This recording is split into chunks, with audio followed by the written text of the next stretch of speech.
afternoon, everyone. Welcome to yet another Basel Art Salon talk. It's a huge pleasure to be here with all of you. My name is Philip Tinari, and I'm the chair of the panel, no pun intended. I'm the director of the Ullens Center for Contemporary Art in Beijing, and we have an incredible person to talk about today, and four esteemed panelists with whom we're going to talk about him. And of course, that person is none other than Hans van Dijk. And for just a very brief kind of contextualization before we go in, because we've assembled what we consider some really interesting perspectives on his life and work, and also on the work that's now being done on him. I just will, again, explain very quickly like who he was. Some of you may have seen in the art newspaper yesterday a big sort of centerfold spread in search of Big Hans. It's actually, as Marianne pointed out, a mistranslation. It should have been Old Hans. Hans van Dijk was born in Deventer in the Netherlands in 1946, studied design in Eindhoven, became interested in things Chinese, and found his way to Nanjing in 1986, where he began to study Chinese art and literature and language. The reason he's so important to us is because he really was a key figure in the 1990s, specifically after '89, which he spent in Nanjing and participated in the student movement. He left China briefly and came back to work with a man by the name of Andreas Schmidt, who may be known to you because he's just curated with Thomas Eller a show that's now up in Berlin of younger Chinese art. An exhibition called China Avant-Garde, which in 1993 went to the Haus der Kultur in der Welt in Berlin and then to other venues, and was in some ways, probably along with a few other seminal shows of that year, one of the very key introductory points of the story of contemporary Chinese art for an international audience. At that point, he decided to return to Beijing and live there, founding something called the New Amsterdam Art Consultancy in 1994, which was essentially a home office in which he served as essentially a hub for everyone in the world who was interested in Chinese art at the time, and also a hub among the artists. In 1999, with Ai Weiwei, he co-founded something called the China Art Archive and Warehouse, a gallery space and experimental art space, ultimately before his untimely passing in 2002 in Beijing. Okay. We are now at a point where contemporary art in China is much more developed than ever before, and it suddenly becomes very interesting to look back at these historical moments that constitute this story and to start thinking about what kinds of lessons we can draw and what kinds of stories we'd like to tell ourselves moving forward. Our panel today consists of the community of people now doing work on him. At the very center, a woman by the name of Marianne Brouwer, who has spent the last several years researching Hans van Dijk's life and times, and is the curator of an exhibition in two parts, which is launched jointly by the Ullens Center for Contemporary Art, my home institution, and the Witte Center for Contemporary Art in Rotterdam. It opens at UCCA actually just next week. Which is frightening, and it opens in Rotterdam on September 4th. The two shows have two slightly separate titles. The UCCA show is called Hans van Dijk, 5,000 Names. The Rotterdam show is called Die Hanjer, 5,000 Artists, and we'll talk about that in a second. Ian Yang, the curatorial fellow on the Witte exhibition, speaking here in lieu of Witte director Daphne Ayas, who is just weeks from motherhood.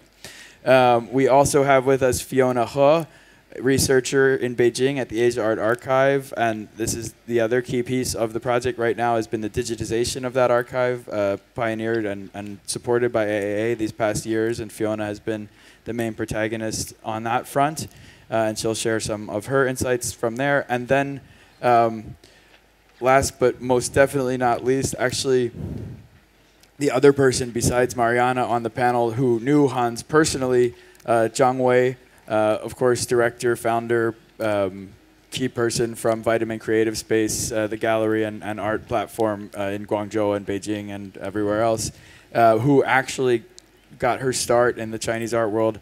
This is probably an exaggeration, but the mythology is that you were his assistant, which is maybe true, right? Yeah. Well, we can talk about that as we get there. So she worked very closely with him in the 90s and into the 2000s. So anyway, I will now, having given a bit of context and background, turn it over to Marianne with just a very simple question of how would you describe Hans's contribution, his work, his life? Who is he, and why is it important that we now turn to him? That is a lot of answers in a very short time. I believe you summed it up when you said that he was the first and actually the only one in the early 90s to establish a kind of art scene in China, in Beijing. Meaning that because there was no infrastructure at all for contemporary art in China, it was not allowed to teach it at academies. It was not allowed to be sold. So there was no market, there was nothing in place, no galleries, no museums, no structure at all that would allow young artists from the 80s and beginning 90s to show their work or sell it. And Hans has been instrumental in guiding foreigners, especially because there were no art collectors, of course, of that kind of art in China at the time. So sales had to come from foreigners mainly. And in guiding foreigners to Chinese artists to their studios, he was the one who took Andrew Solomon, the famous critic of the New York Times, through China and through the studios of the artists. And there is some correspondence actually with Andrew Solomon and Hans between them, which is nice to read. And in which Andrew Solomon says, well, the New York Times or any other magazine probably won't send any correspondent anymore within the scope of 5 years because they now have covered China. So it's still probably, it's not quite the same now.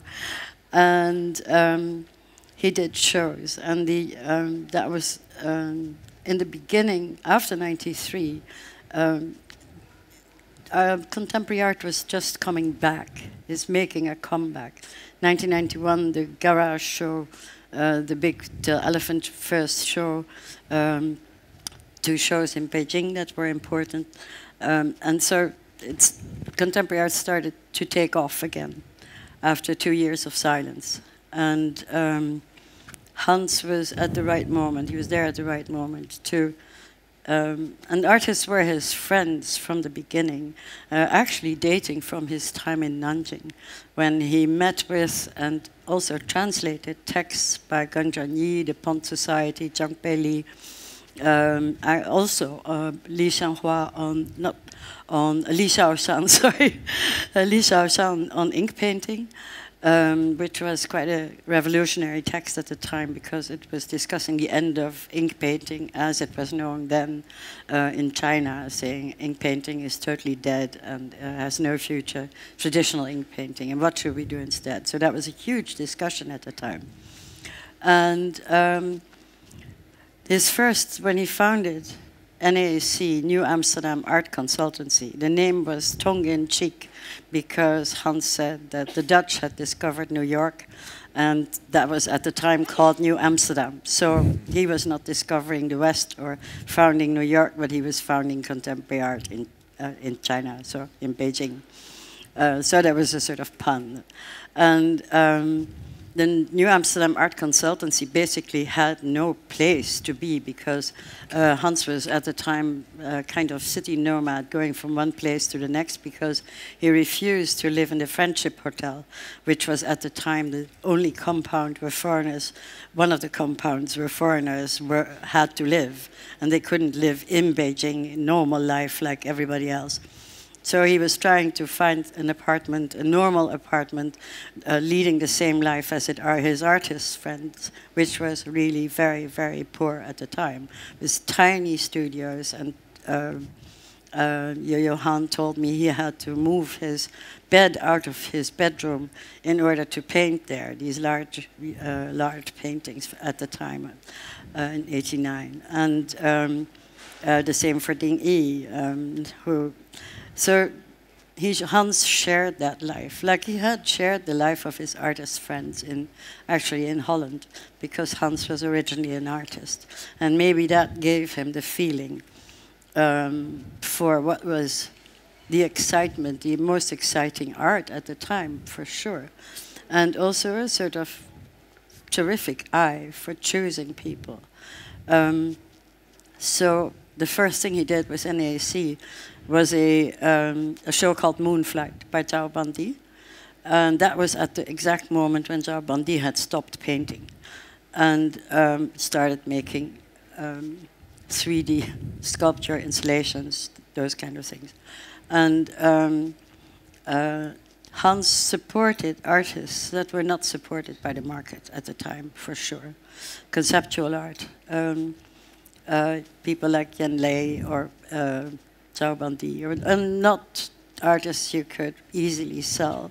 Actually, museum artists, and maybe that is one of the reasons why Hans stayed poor for a long time, because at the time, museums in Europe didn't quite know what to do with non-Western art. There were big discussions about it.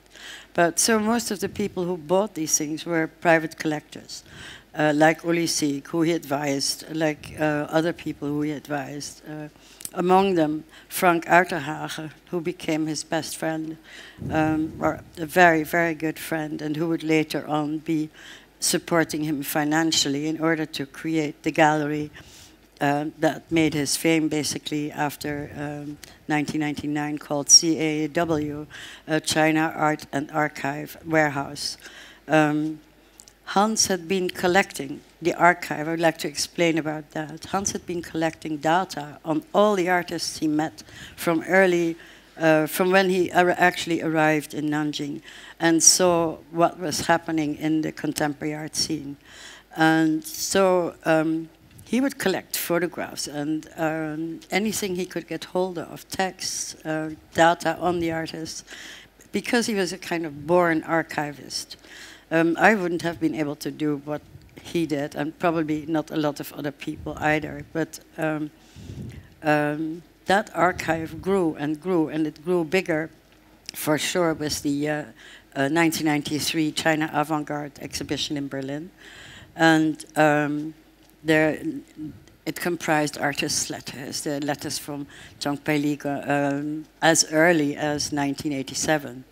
And letters by Ding Yi, letters by people who participated in Berlin, in the Berlin show, like Fang Lijun or so. So there's an enormous amount of interesting material. And in 1991, he started to put all that material, because Hans was as well, he loved computers, and he knew how to program. And so he started putting all this material into his computer, which he bought from his first salary, his advance as a curator of the China Avant-Garde show. That and a suit and a camera. And the camera he lent to Liu Anping subsequently, who gave it back after 2 years. So that was the kind of person Hans was. Everything he earned, everything he got went into art, and it went to the artists. He had a pretty unique formula for his gallery, for the NAAC consultancy. It wasn't actually a gallery at the time, it was an art consultancy. That was a 65-35 percentage. The artist got 65% and he himself got 35%. And with the prices at that time, it can't have been very easy to live off that. And the great thing was that when NAAC took off in '94, Hans became friends with the then director of the Goethe Institute, Michael Ackermann. And he took care of a lot of connections between Germany and Hans. And the daughter of one of the organizers of the Berlin exhibition, Jochen Noth, who'd lived in China for a long time and was a radio presentator, actually. She was a sinologist and came together with Zhang Li, who has a gallery in Beijing now, to be Hans's assistant. So she took care of the German side, and Hans did a lot of exhibitions in Germany because of that, because of his connections through Andreas, through all these people. the Dutch were not pretty interested. It would have seemed very logical for Hans to, have his Dutch connections there, but the Dutch were not. They were slow to respond. They were not very, very keen on having Chinese art anywhere, and that has sort of remained for a long time. But so that is maybe, in short, the way Hans, and that was when, just to sum it up, well, how Chinese artists, for a large part, came into contact with the museum system, with the gallery system, with the curating system in the West. And Hans, because he was doing the same, trying to set up the same system in China, taught a lot of artists how to create their work, how to frame their work, how to take care of their works, those kinds of things. And I think that that legacy has remained till today. Thank you. That's a great introduction to who he was and the scope of this project, and maybe we'll come back to the actual exhibition at a later point. But because, I mean, it's actually very interesting that Asia Art Archive has begun to work with Hans's archive, because Hans, in a way, was like his own personal Asia Art Archive or China Art Archive before there was any such thing. So, I mean, it would now be really interesting to hear from Fiona, who's been kind of deep in these archival documents for so long, kind of about the scope of their project and how that's been working. Oh, there we go. Well, the beginning of the Hans van Dijk digitization kind of began after the Asia Art Archive launched the 1980s project. As some of you might know, that the Asia Art Archive is a not-for-profit organization here based in Hong Kong, and I'm the researcher in Beijing. So after we have launched the 1980s project, although there were materials that were coming in to diversify the period, but we also had an itch and the curiosity of what's going to happen next. And being based in Beijing, I kept on hearing from artists and curators about the old Hans, as Marianne said earlier. So with all these questions in mind, who he was, as Marianne gave the introduction earlier, and what he did in Beijing, I had the opportunity to visit CAAW, which his personal archive was kept, and started the digitization project of the physical archive that he had left behind.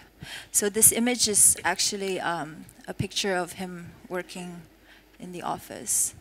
And this is him in his apartment. As Marianne said earlier, he had a very frugal life. It's very basic. He had a bed and all the materials around him. So can I say that what we see, the photo is by Luo Yongjin. Sorry for, is by Luo Yongjin, one of the artists he gave their first solo show, and the picture is Zhao Bandi from that show, Moonflight, in 1994, and it was given by Zhao Bandi to Hans subsequently. So that's just, and he used it a lot in his shows, even in CAW. Is pretty proud of it. Right. And the comforter is by Lee Kit. No, I'm joking. Sorry. And as we know that that Hans was not the first person who brought contemporary Chinese art to overseas. He was definitely one of the the key figures in bringing the exhibition of the China Avant-Garde exhibition to Berlin, as Marianne mentioned earlier.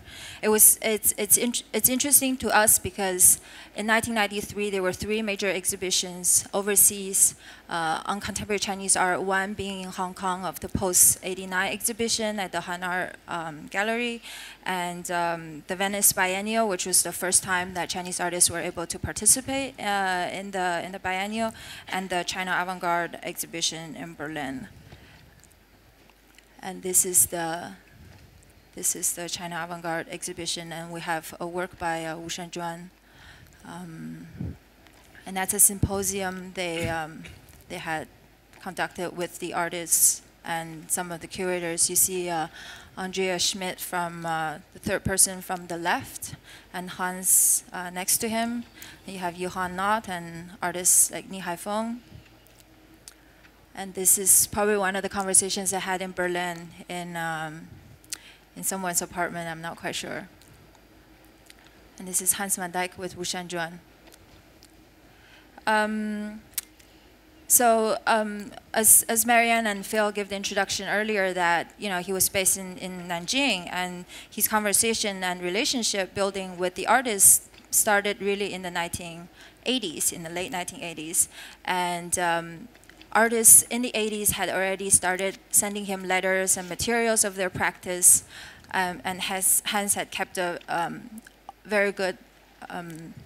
He had kept very well these materials, and this is artist Tang Song. And the letter on the right is very interesting, because this is the letter that he had written to Hans right after he was released from prison, for having made for having taken the blame for his. But Zhao Lu was also imprisoned. Yeah, but what I mean is that he was also in prison. Yeah. So he took the blame, and. This is surrounding the iconic gunshot performance, which happened at the China Avant-Garde exhibition at what's now the National Art Museum of China on February 4th, 1989, wherein an artist, together with his partner at the time, fired a gun into an installation and called the shut the exhibition down. That's extremely controversial and complex, but that's the basic outline. Sorry. Yeah.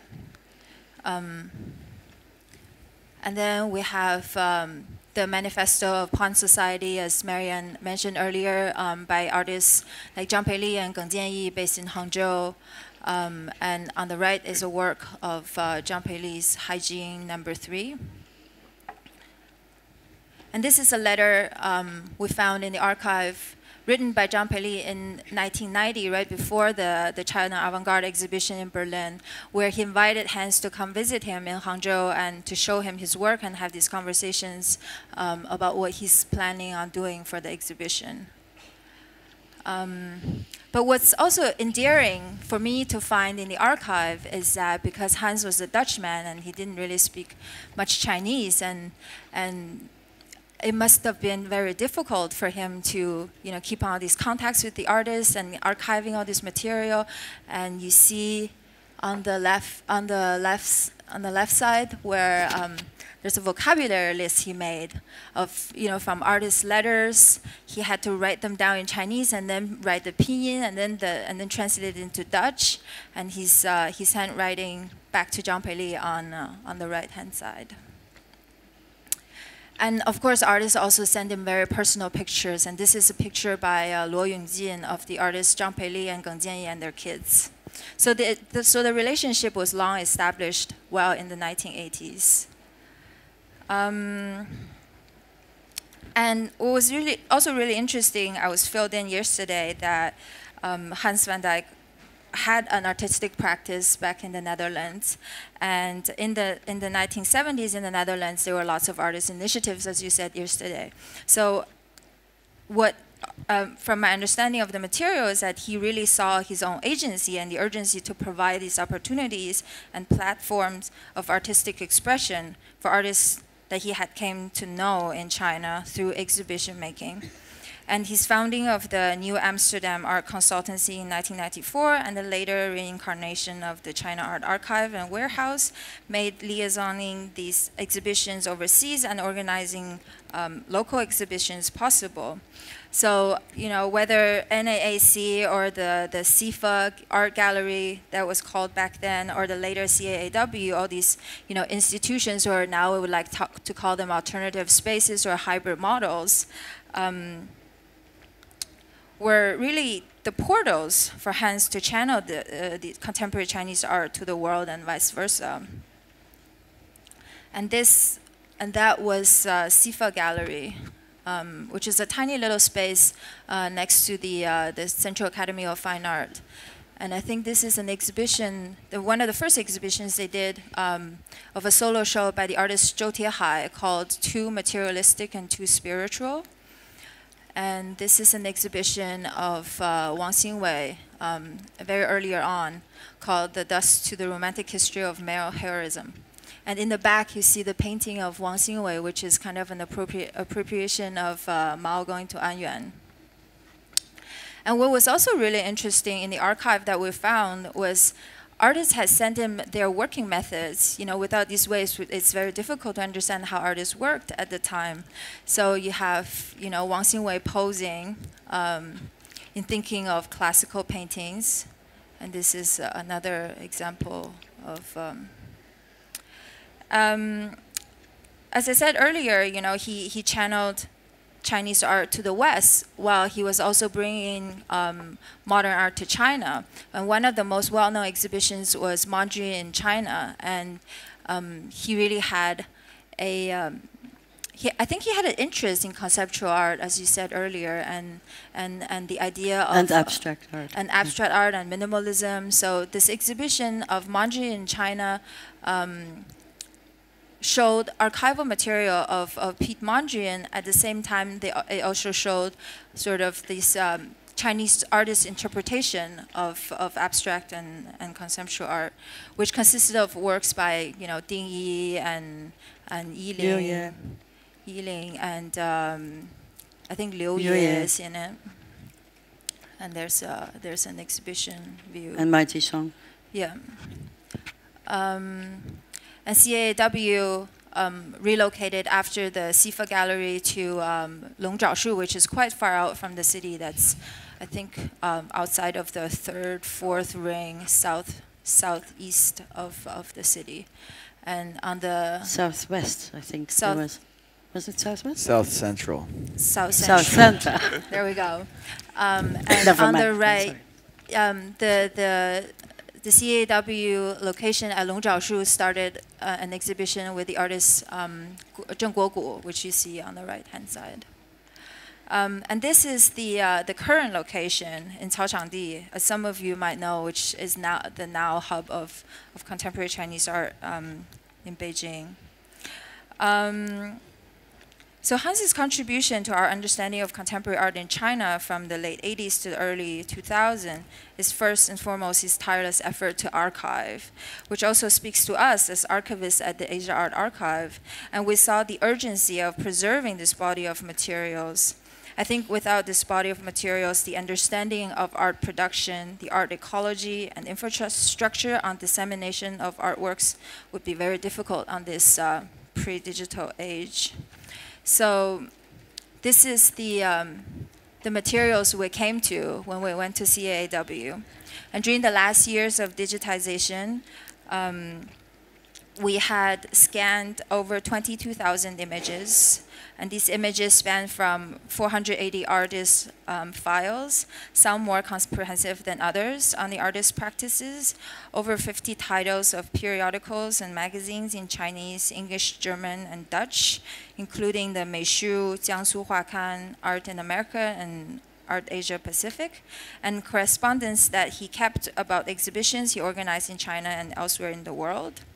The archive also contains texts and primary manuscripts by over 70 Chinese and Western writers, critics, scholars on the subjects of contemporary and modern Chinese art, as well as over 1,300 volumes of artists' monographs and exhibition catalogs.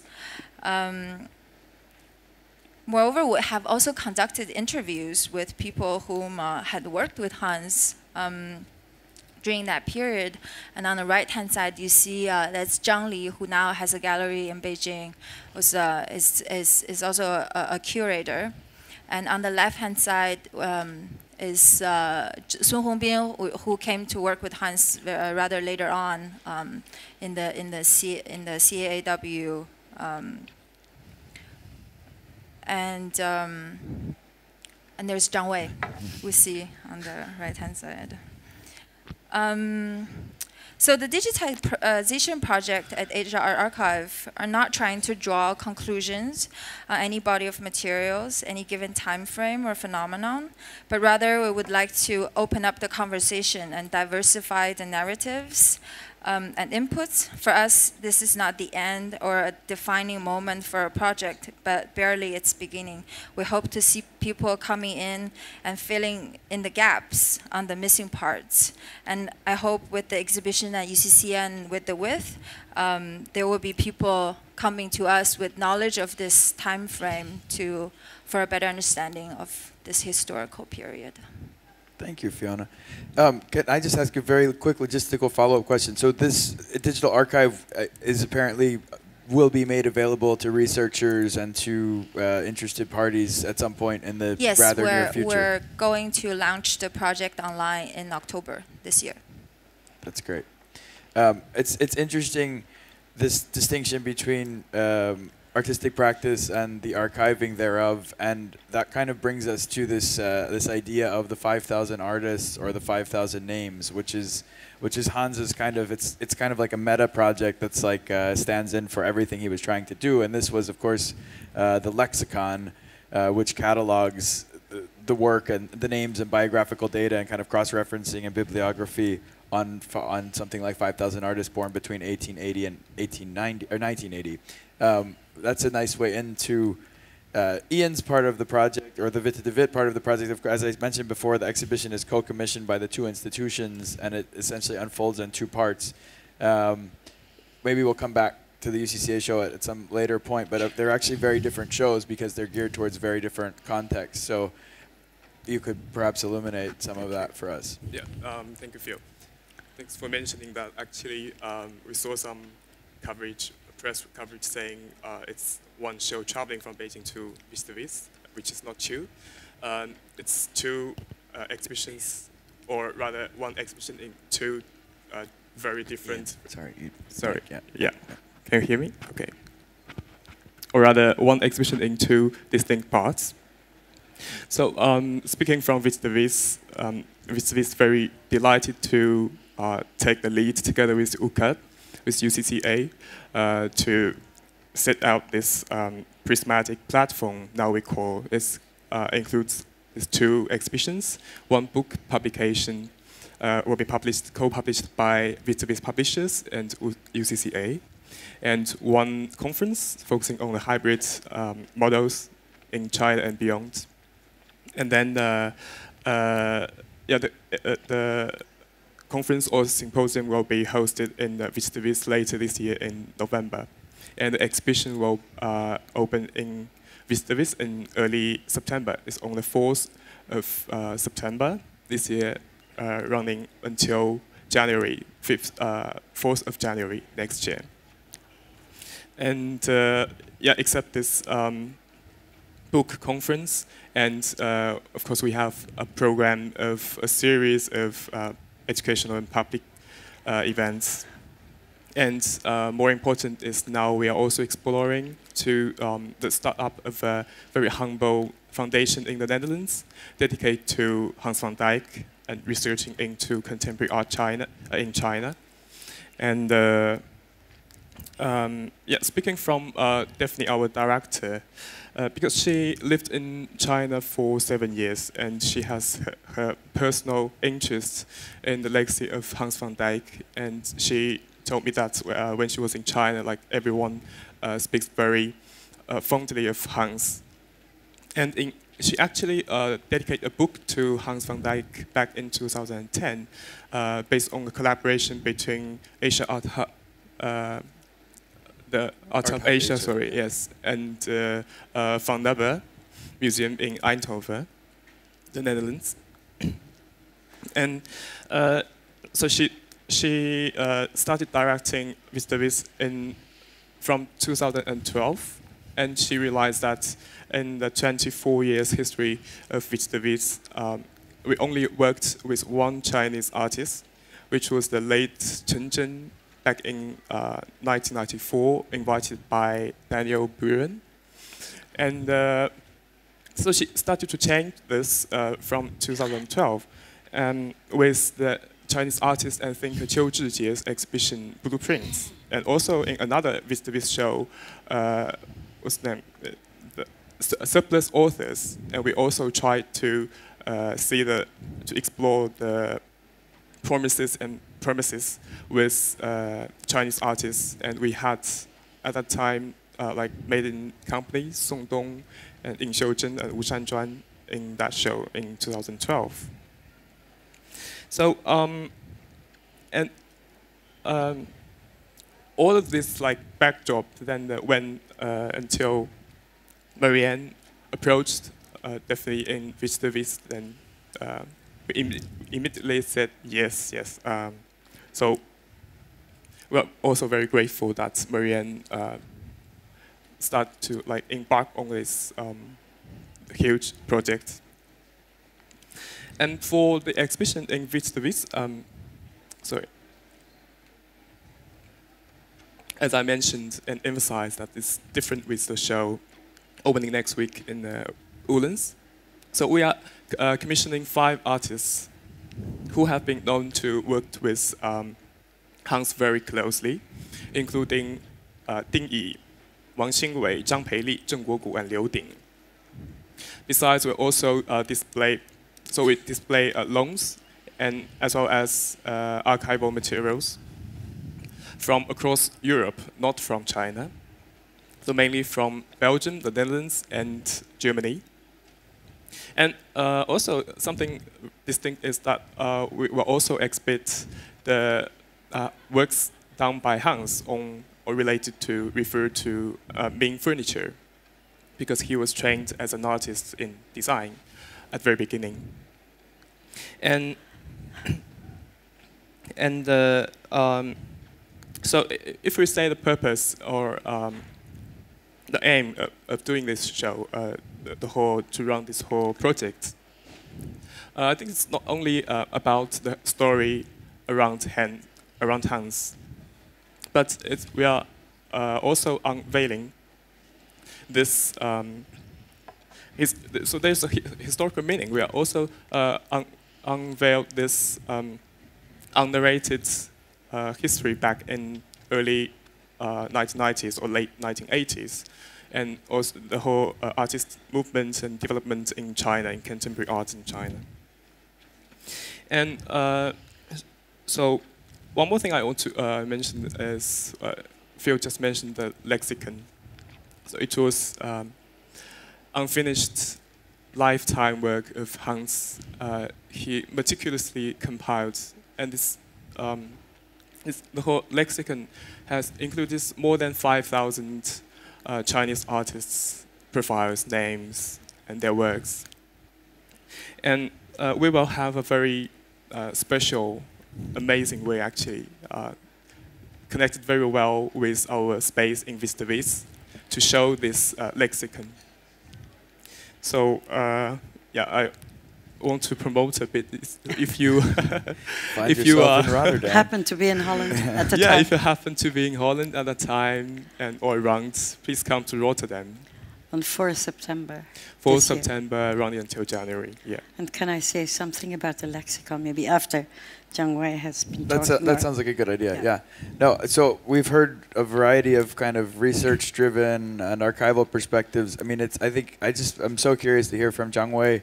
What was he like? I mean, how was it working with him? And what did you learn as a curator? I mean, what elements of your practice, shall we say, be it specific artists or different kinds of approaches, would you kind of attribute to the time you spent together? It was really, can you hear me? No. No? Better. It's the button's fine, but the mouthpiece is too far from your mouth. No? Yeah. Yeah? Yeah. Is it okay? Oh, maybe better, yeah.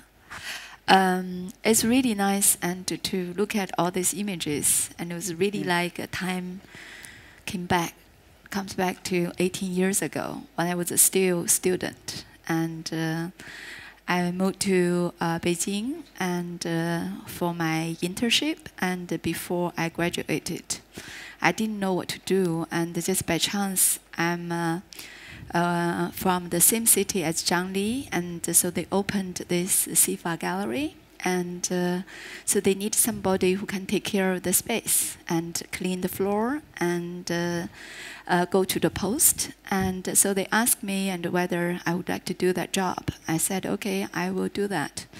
But then, so I learned from Hans how to write letters and how to print the address how to put the address in the computer, and how to put the works on the wall, and how to frame to clean the glasses of the photo frames. So I was like thinking, oh my God, it was really hard job, and after my internship, I have to find another job which I can work for the foreign companies. But then I met, because it was really like we eat like a rice box every day, and it was really difficult. Then also we have to avoid the policemen every day. So we were really scared somebody will come in and check us. So everything we have to speak carefully another language.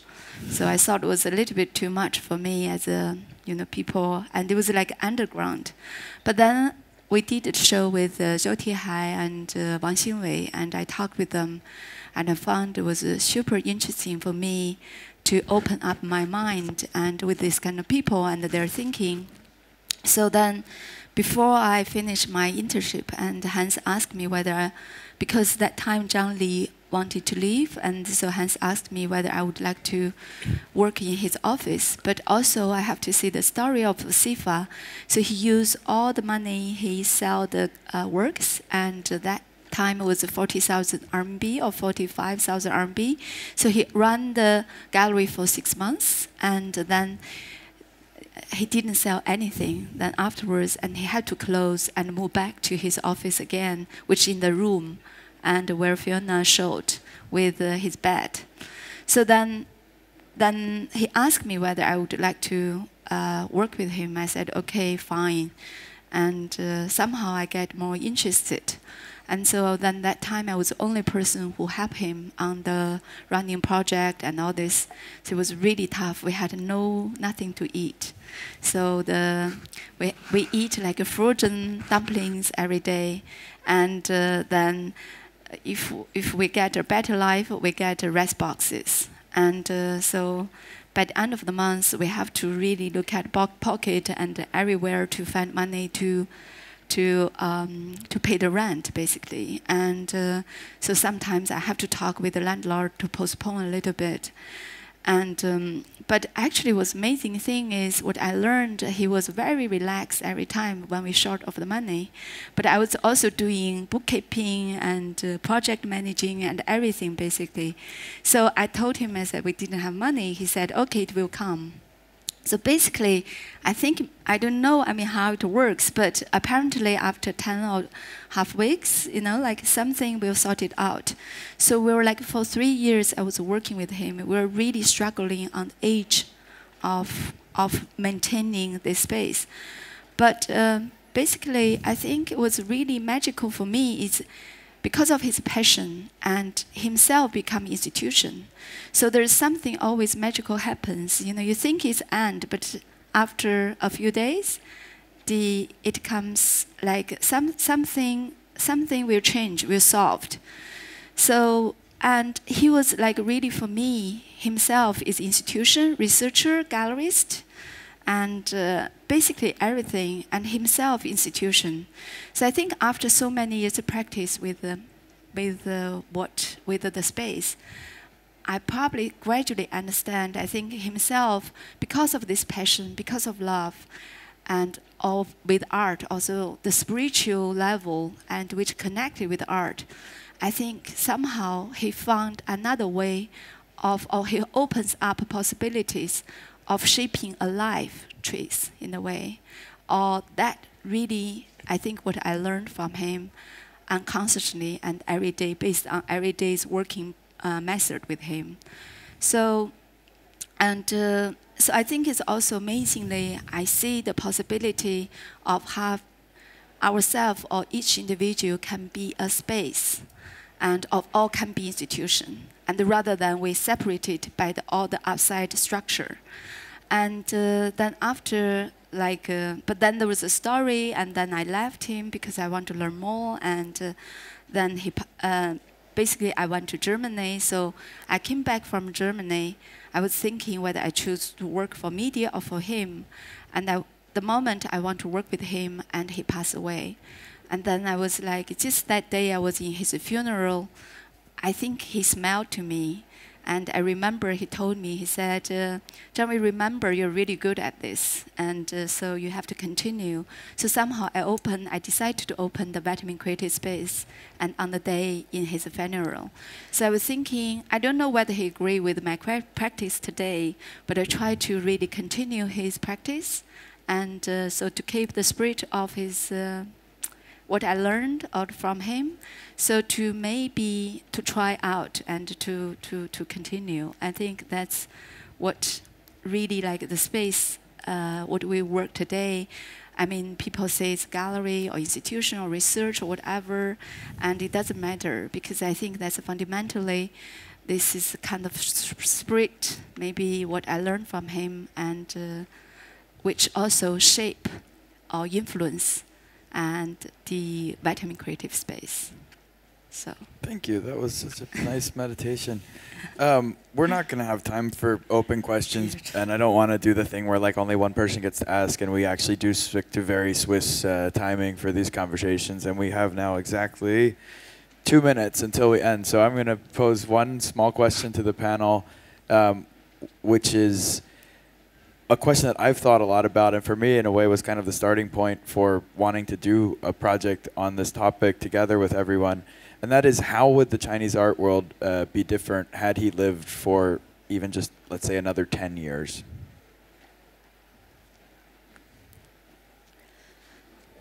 Yeah, another 10 years? Yeah, or if he were still with us today, right? I mean. So if Hans, you mean Hans is still today? Yeah. Yeah. How would the story, yeah, how would the contours of the narrative be different from what they are now?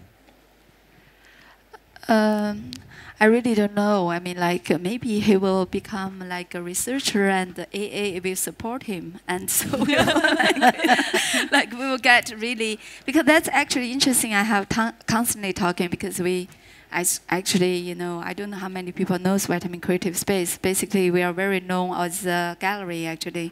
So we do commercials. So we talk about with quite often now with the booming and the market of our collectors from China. So I think like what I feel like now, the really what I miss is the really historical and all the materials of even the continuity of artist practice of today. So we still like that market. What we do is still we look at auction house, or we hear and what could be possible. But like even people buy, they don't know why they buy. You know, they buy this. They don't know even there's a, you know, the artists even they had made these works before. And so I really felt that was what we're lacking, and we haven't for the last 20 years, I haven't seen really in the mainstream or even in the market, and this has been really get exposed and of this art, of this history. I think what Hans really carried on is not only himself, it's like part of like development of Chinese contemporary art. And I think maybe if he's there, I think maybe we can get more, you know, like we look at Wang Xingwei, maybe in the slightly different, yeah. Or we look at maybe the Yan Lei, or you know, like even Liu Wei's work in a different context. I think, yeah, that's what I was thinking. Yeah. Marianne, do you have any sort of closing thoughts? I think if he had had time to finish his lexicon of the 5,000 names, I have to say just this one thing.